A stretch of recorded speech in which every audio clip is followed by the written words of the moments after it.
Princess Catherine humiliated Meghan Markle without saying a word, and that is what made the moment so sharp. It began with one royal appearance in Scotland, one carefully chosen coat, and an image built around duty instead of attention. Catherine did not walk in trying to create noise. She walked in representing the crown. Then Meghan appeared days later in a look people immediately compared to hers. That is where the contrast became impossible to ignore. A coat can be copied, a color can be repeated, a silhouette can be matched. But what Catherine carried in that moment was harder to reproduce. The place, the purpose, the service, and the royal authority behind it.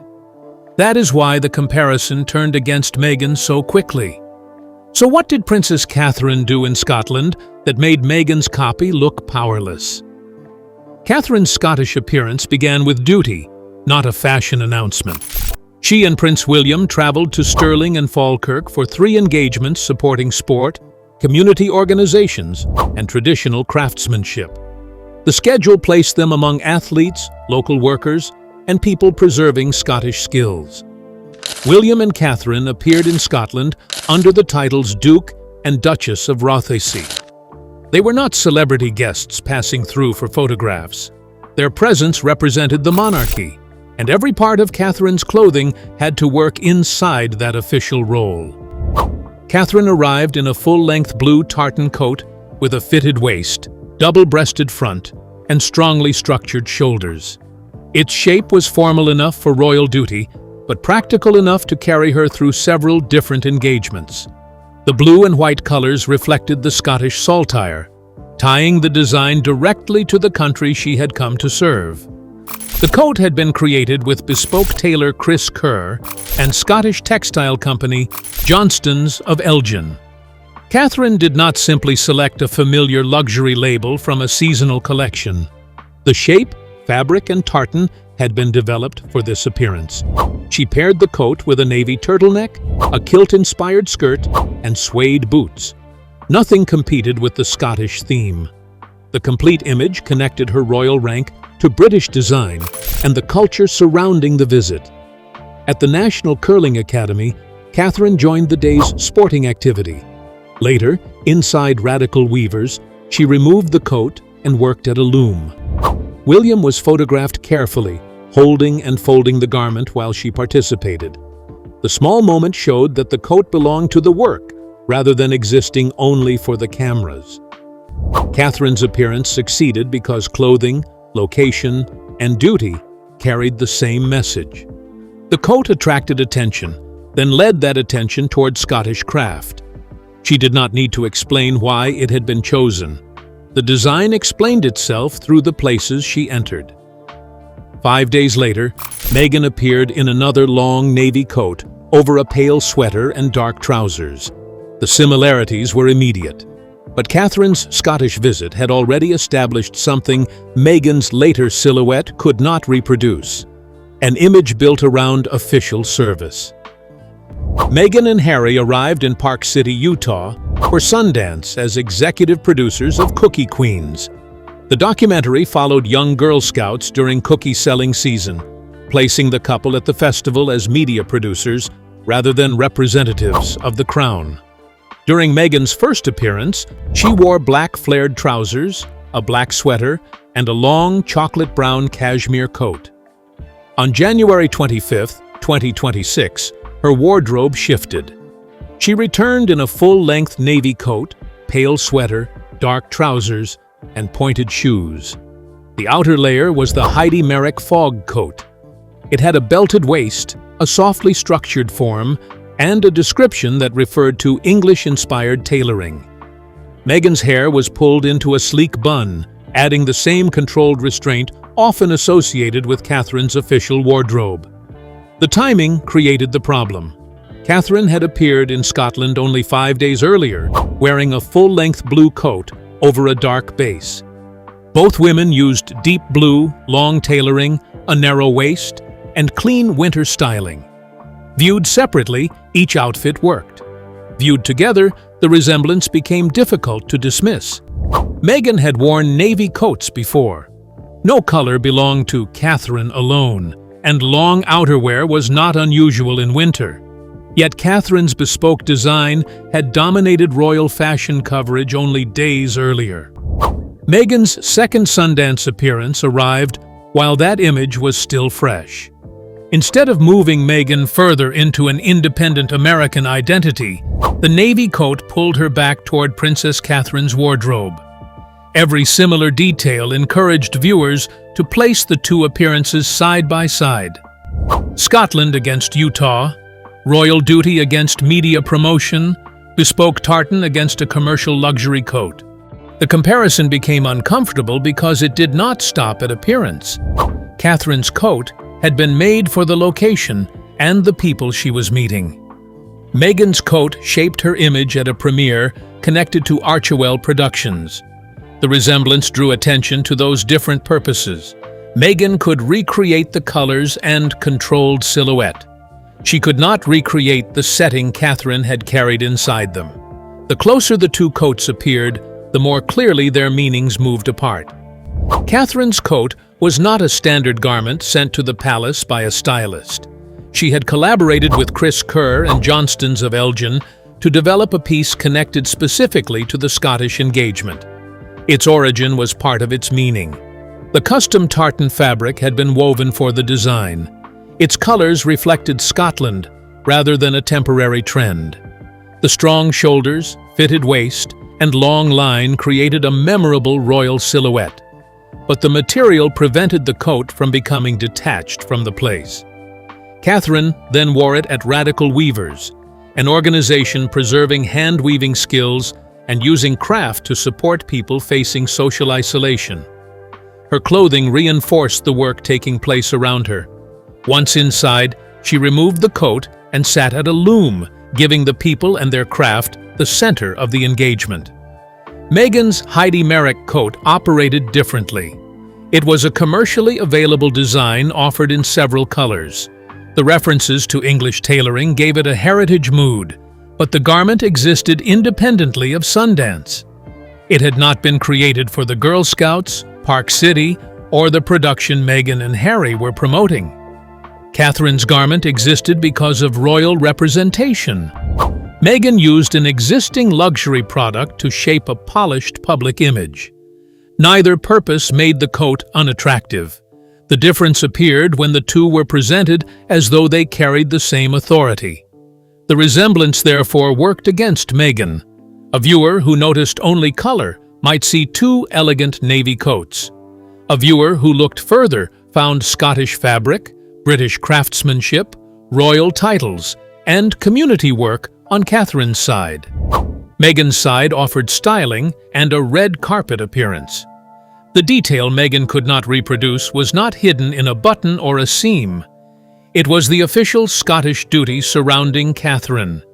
Meghan could purchase English-inspired tailoring, but she could not attach the Duchess of Rothesay title or the Crown's public role to it.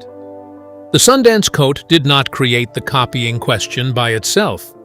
It reopened a comparison that had followed Meghan since she first entered royal life, and one that should have disappeared after she gained the freedom to build a completely separate image. Royal fashion comparisons began soon after Meghan entered the royal family. Shared dress codes made some overlap inevitable. Both women attended formal engagements, traveled on tours, and wore clothing expected to remain polished without overwhelming the event.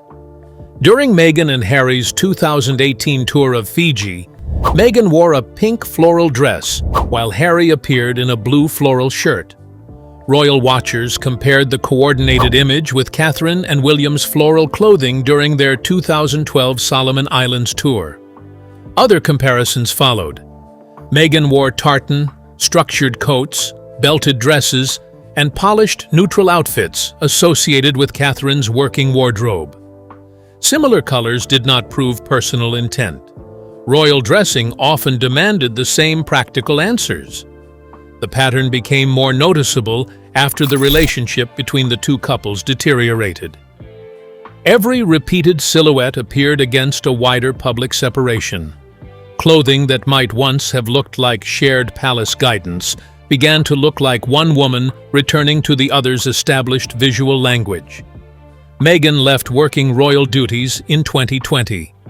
That decision gave her freedom to create an American identity without court schedules, palace expectations, or the royal calendar. She could choose different designers, settings, colors, and work. Yet familiar elements remained. Structured coats, muted tailoring, countryside imagery, family-centered projects, and heritage styling continued appearing around Meghan. Her new environment changed, but parts of the royal presentation followed her into it. The Sundance coat therefore carried the weight of an older pattern. Meghan was no longer required to dress within the same institution as Catherine. A close resemblance could no longer be explained only by shared palace expectations. The independent identity kept circling back to the woman still inside the monarchy. Catherine's response remained consistent. She issued no public accusation and entered no fashion argument. She allowed official work to create the difference. That silence made every new overlap more difficult for Meghan because the comparison continued without Catherine appearing to participate. Meghan stepped away from royal duties, seeking greater control over her work, public voice, and family life. The move to Montecito allowed her to build an identity without palace dress codes, court circular responsibilities, or the hierarchy that had placed Catherine and William ahead of her. Her later projects returned to themes connected with modern royal femininity. Gardens and children, food, charitable messages, hosting, and carefully arranged family images became part of Meghan's new public world. With Love, Meghan showed her cooking, gardening, entertaining guests, and creating an idealized domestic environment. The program turned private lifestyle details into controlled media content, allowing Meghan to shape every table, meal, garden scene, and conversation around her chosen image. The As Ever lifestyle brand extended that identity into products including preserves, honey, tea, and wine. Domestic presentation was no longer only part of a program. It became the foundation of a commercial business. Catherine had spent years connecting gardens, children, outdoor activity, and family creativity to her official work. Those themes appeared inside charities, early childhood programs, and public institutions. Catherine's domestic language served a royal program rather than a personal product line. Meghan's commercial use of similar emotional material made each overlap more sensitive. She had rejected the limits of royal service, yet parts of her independent image continued drawing upon the same world. The question moved beyond whether two women owned similar coats. Viewers began asking whether Meghan was rebuilding a royal-style identity after leaving the institution that had given such an image its authority. California offered freedom, but the projects still depended on gardens, heritage, motherhood, natural living, and controlled elegance. Catherine's continuing position as Princess of Wales made that imitation look dependent. Catherine did not need to create a lifestyle company to hold public significance. Her authority came from service and her future place beside William. Meghan could sell the mood, but she could not sell the royal role behind it. One detail made the overlap more difficult to dismiss as clothing or broad lifestyle taste. It began with beehives, one connected to Catherine's home and public work, the other placed before Meghan's cameras. Catherine discussed keeping bees during a 2021 Natural History Museum visit. She brought children honey from Catherine's own beehive and invited them to compare it with shop-bought honey. The activity joined a private interest to children's learning. Kensington Palace later released a photograph of Catherine tending the hive at Anmer Hall for World Bee Day in 2023. The image showed her in protective clothing beside the bees. Its public purpose connected environmental education, pollination, and the natural world to her work with children. Meghan later included beekeeping in With Love, Meghan. She appeared in protective clothing and presented honey within her California lifestyle. The scene fitted the world she was building around gardens, food, home production, and controlled natural beauty. As ever also connected Meghan's brand with honey and preserves. Beekeeping therefore moved beyond a television moment and into the commercial identity surrounding her products. The natural image became something viewers could associate with the lifestyle Meghan was selling. People familiar with Catherine's earlier appearance noticed the overlap. Catherine had discussed her beehive in 2021 and appeared tending it in 2023. Meghan's presentation came later. The dates created a sequence without Catherine needing to accuse anyone of imitation. The difference again rested in purpose. Catherine used honey to speak with children and linked the beehive to environmental education. Meghan placed beekeeping inside an entertainment program and the world of a lifestyle brand. Meghan's attempt to appear original instead reminded viewers that Catherine had quietly lived many of those details before cameras entered Meghan's California setting. The comparison did not depend upon matching protective clothing. It depended upon the order in which both women presented the same domestic image. Catherine remained silent, and that silence kept the sequence clean. One woman had already established the activity through public work. The other later made it part of a media and commercial identity. The next overlap moved even closer to both women's families by involving artwork made with their children. Catherine's early childhood work repeatedly emphasized the value of creativity between parents and children. Drawing could help a family communicate face-to-face, build emotional awareness, and strengthen social skills without requiring an elaborate public setting. Kensington Palace shared portraits drawn by Catherine and Prince George, Princess Charlotte, and Prince Louis during a family exercise. Each drawing formed part of Catherine's public message about childhood development rather than a campaign selling a personal product.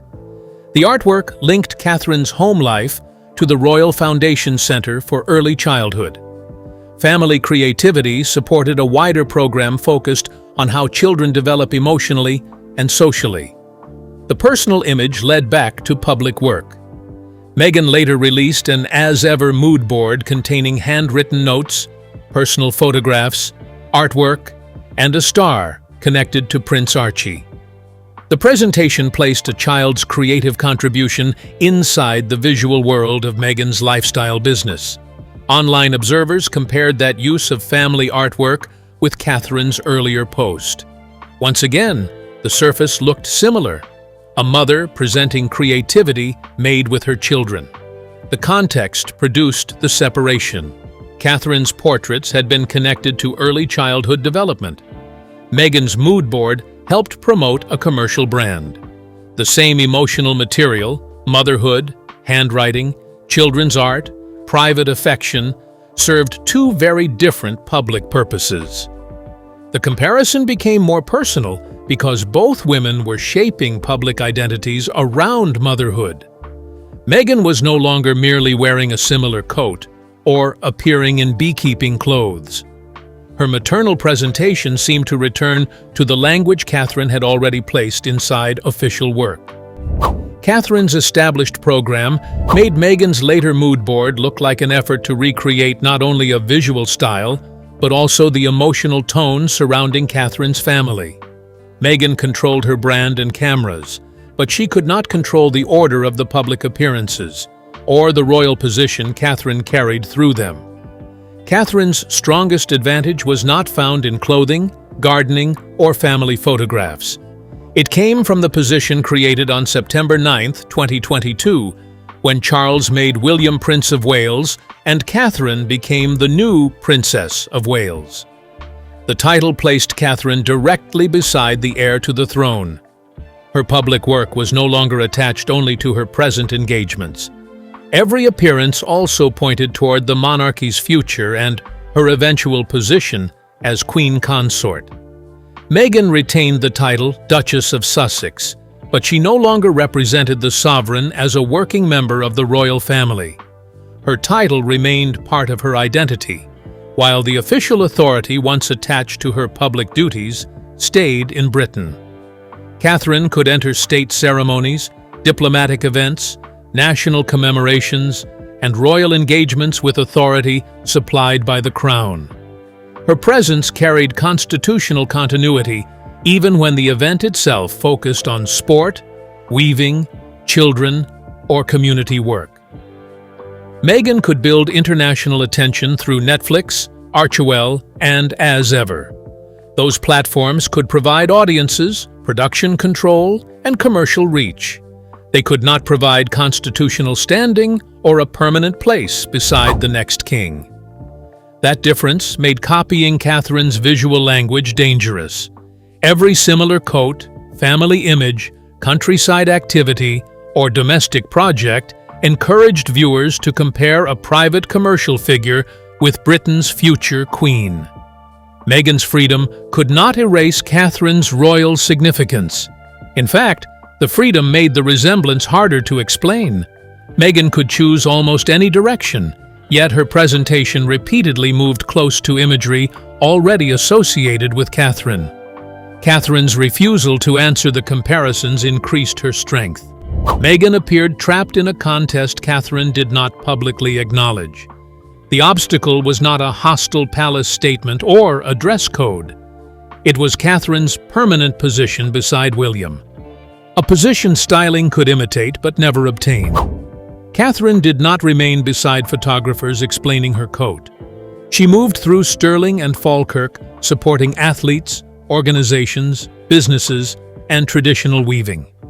The appearance remained memorable because the clothing belonged to the work.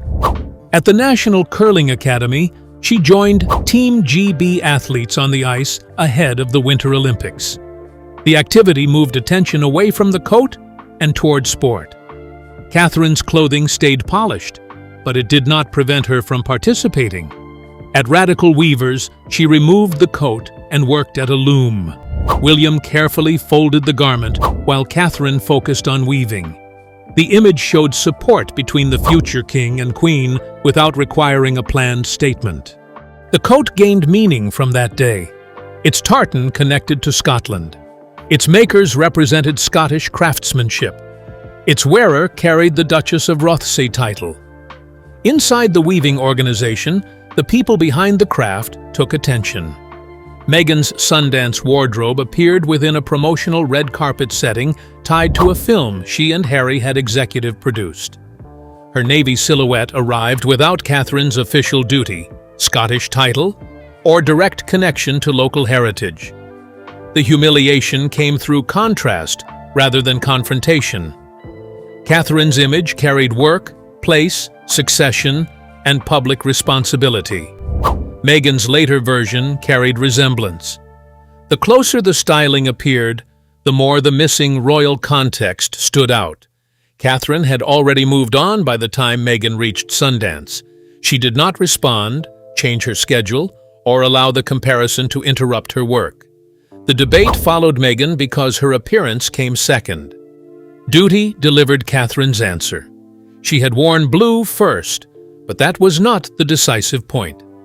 Every part of her image belonged to a royal role Meghan could no longer enter. Meghan could repeat the surface while Catherine kept everything beneath it. Catherine acted first on January 20th, 2026. She wore a bespoke Scottish coat during an official visit with William.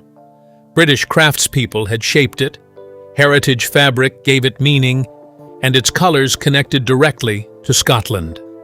Meghan appeared at Sundance on January 25th, 2026, 5 days later. Her commercially available navy coat drew upon English tailoring.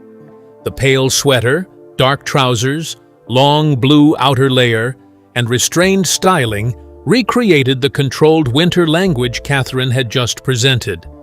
Copying the surface strengthened Catherine's position because it forced viewers to examine what existed beneath both appearances. Catherine carried the Duchess of Rothesay title, represented the sovereign, and supported Scottish communities. Meghan arrived as a media producer promoting a Sundance project after leaving royal duty. Catherine humiliated the attempt without speaking Meghan's name. She did not issue a statement, change her clothing, or enter a public contest. The sequence of appearances created the comparison, and Catherine's conduct supplied the difference. The Scottish coat had been designed with British craftspeople for an engagement connected to sport, community, and weaving. Meghan's Heidi Merrick coat had been bought as a luxury product and used to shape a premier image. Visual similarity could not make their functions equal. Catherine had created an image Meghan could resemble but never fully possess. Its authority came from service, succession, and Catherine's place beside William.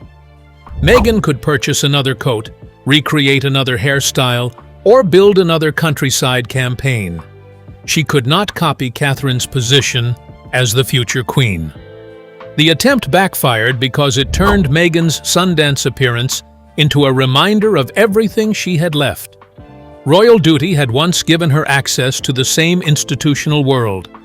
Her independent life offered greater control, but it did not provide the authority that made Catherine's clothing matter beyond fashion.